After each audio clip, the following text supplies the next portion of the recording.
Mən Məmmədov Zabil Ələstanoğlu 27-si 8-ci ay 1974-cü ildə keçmiş cəbhə bölgəsinin sıfır nöqtəsində yerləşən Tərtər rayon Borsunlu kəndindən anadan olmuşam. Yəni deməli 1992-ci ildə mənim hələ 17 yaşım var idi o dövrdə. 17 yaşım olarkən demək keçmişdə Azərbaycanın Talış kəndi ilə bizim kəndin arasında Qırmızı Saqqallar kəndi var idi. Həmin kənddə deməli hardasa 30 ailə yaşayırdı Qırmızı Saqqallarda. O dövrdə demək olar ki, silah yalnız SSR dönəmində o Sovet qoşunlarındaydı. Bizim o dövrdə silahımız yox idi. Yəni ordu sırf Sovet qoşunlarından ibarət idi. Həmin dövrdə demək Sovet o ideologiyasında belə deyək də belə bir şey var idi. O vaxtda biz Azərbaycan xalqı olaraq öz müstəqilliyimizi tələb edəndə deməli o vaxtki Sovet rəhbərliyi separatçıları silahlandıraraq bizim xalqa qarşı, silahsız insanlara qarşı demək soyqırım törətməyə onları sövq elədilər. Yəni həmin dövrdə mən 16 yaşım var idi. Həmin Qırmızı Saqqallar kəndinə erməni istihbaratçıları, yəni ermənin mülki şəxslərindən bizim heç bir problemimiz yoxdur. Onlar o dövrdə bizim vətəndaşımız olaraq yaşayıblar, bizim qonağımız olublar, biz getmişik, onlar gəlibdir. Mülki vətəndaşlarla problemimiz olmayıb. Yəni bir şey də qeyd etmək istəyirəm ki, bəzən dünyada bizim səsimizi başqa cür çatdırırlar dünya. Hal-hazırda Azərbaycanda 155 minə qədər erməni yaşayır, milliyyətcə erməni. Onlar bizim yəni vətəndaşımızdır. Bu günə qədər də heç kim onlara milliyyətcə erməni olduğuna görə heç kəs onlara yəni başqa bir söz deməyibdi. Yəni nəsə bir narazıçılıq eləməyibdi. Onlar bizim vətəndaşımızdır, canımızdır, ciyarımızdır. Biz indi də bu Qarabağ bölgəsində yaşayan ermənilərə, indi dinc vətəndaşlara, indi də deyirik ki, siz bizim vətəndaşımızsınız. Yəni qalıb Azərbaycanda yaşaya bilərsiniz. O SSR dönəmində, yəni bu tarixdir. O vaxtı Piotrun vaxtında onları gətirib Qarabağda yerləşdiriblər. Azərbaycan vətəndaşlığını qəbul edib SSR dönəmində, Sovet dönəmində. Azərbaycan vətəndaşı olaraq orada yaşayıblar, heç bir problemimiz də olmayıbdır. Yalnız 92-ci illərdə, 90-cı illərdə SSR dağılarkən, Sovetlər Birliyi dağılarkən, belə deyək də, erməni separatçıları silahlandırıb Azərbaycan xalqına qarşı yönəltdilər. Bizim problemlərimiz onda başladı. Həmin bizim kəndlə Talış kəndi arasında yerləşən Qırmızı Saqqallar kəndində mənim qohumlarım yaşayırdı o dövrəmdə. Demək ki, həmin dövrdə mənim 16 yaşım var idi.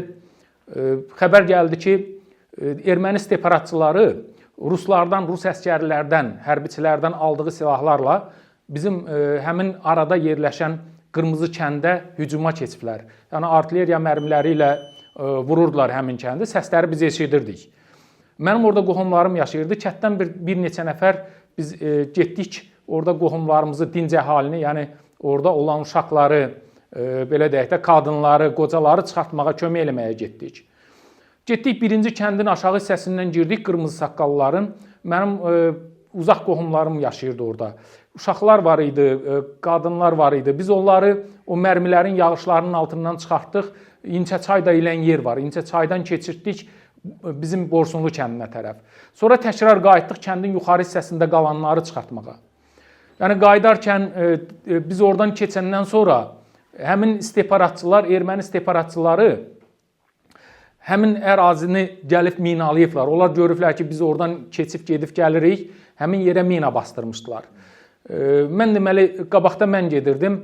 Arxada bizim o vaxtı məndən bir yaş balacaydı, onun 15 yaşı vardı. Arxadan Fərhad var idi, o gəlirdi. Mən minaya düşdüm, düşəndə sağ ayağımı dizdən yuxarı mina apardı bu hissədən. Yəni belə bu hissədən buradan aşağı mənim ayağımı üzdü mina. Uşaqların köməkliyi ilə mən oradan çıxarıldım. Yəni gətirildim xəstəxanaya. Amputasiya olundum Bəyimsarov kəndində. Ondan sonra, yəni həmin vaxt 16 yaşım vardı, çox gənc idim. O dövrdən bəri, yəni minaları istehsal eləyənə də, minaları nətər deyim, basdırana da nifrət eləyirəm. Həmin dövrdən bəri həyatımı bağlamışam mina əleyhinə mübarizə ilə belə deyək də mübarizə ilə məşğul oluram. Bizim səsimizi dünyada bəzən belə deyək də erməni lobbisinin dəstəyi ilə səsimizi başqa cür çatdırırlar dünya xalqlarına. Bizim Azərbaycanda hal-hazırda 155 minə qədər erməni yaşayır. Bir daha deyirəm.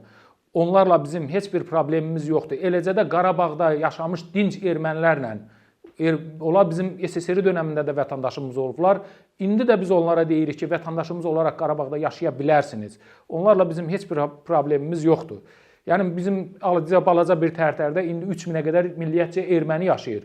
Bizim vətəndaşımızdır. Onlar bizim canımız, ciyarımız olaraq biz onları yəni öz vətəndaşımız olaraq qəbul edirik, bizlə bərabər yaşayırlar. Mən indi birazdan çölə çıxanda bir rəsm də göstərəcəm. Yəni minadan zərər çəkəndir, çöldə var. Milliyyətcə ermənidir. Biz onları, yəni yenə deyirəm, o heç özünü Azərbaycan vətəndaşı kimi, yəni belə deyək də qəbul edir və bizimlə bərabər eyni hüquqlara malikdir. Bizim problemimiz yalnız və yalnız istihbaratçılarla olubdur. Hansı ki, o istihbaratçıları bəzi imperiya dövlətləri, yəni bu məlum məsələdir hansı dövlətdir, Azərbaycanın müstəqilliyini istəməyən imperiya dövləti, vaxtilə Azərbaycanı uzun illər əsarət altında saxlayan imperiya dövləti istihbaratçıları qızışdırıb bizə qarşı qaldırdılar. Yəni bizim problemimiz istihbaratçılarla olub. Qarabağda yaşayan dinc sakinlərlə heç bir problemimiz olmayıb. Bir şey də qeyd edeyim ki, bax bu günləri hamımız şahidik də, həmin imperiya dövləti deyək də, belə deyək, Ukraynada dinc sakinlərin ölməsinə səbəb olurlar. O dövrdə 92-ci ildə də eyni Azərbaycana qarşı o soyqırımları törədirdilər. Sadəcə o dövrdə informasiya yox idi. Bir də Azərbaycan SSR Sovetlər Birliyinin tərkibində olduğuna görə səsimizi heç kimə duyura bilmirdik. Yəni həmin imperiya dövləti o erməni istihbaratçılarına vasitəsilə Azərbaycan xalqına qarşı güclü soyqırımlar həyata keçirdirdi. Xocalıda, digər bölgələrdə, cəbhə bölgələrində Azərbaycan xalqına dinc əhalini, uşaqları, qadınları, yəni belə əli silahsız insanları öldürtdürürdü. O vaxtı Azərbaycanın ordusu olmadığına görə heç bir silahımız yox idi bizim. Belə deyək də, mən bayaq qeyd elədiyim ki, çox gənc yaşımda ayağımı itirmişəm. Amma buna baxmayaraq mən ilk öncələr çox pis olurdum. Yəni düzdür, mən əgər miniyə düşüb ayağımı itirməsəydim, bugün tamam başqa bir həyat yaşayardım. Yəni tamam başqa bir cür olardı.